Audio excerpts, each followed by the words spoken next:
Air Canada is gearing up for a new era of international growth.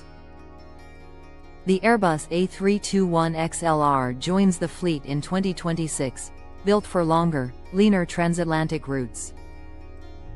It'll connect Montreal to cities like Palma, Dublin, and Toulouse, non-stop.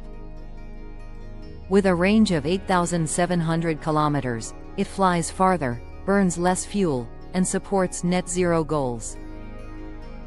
The A321XLR bridges the gap between the A220 and the 787 Dreamliner. It's flexible, efficient, and built for the next chapter of Canadian aviation. Air Canada's A321XLR, taking flight in 2026.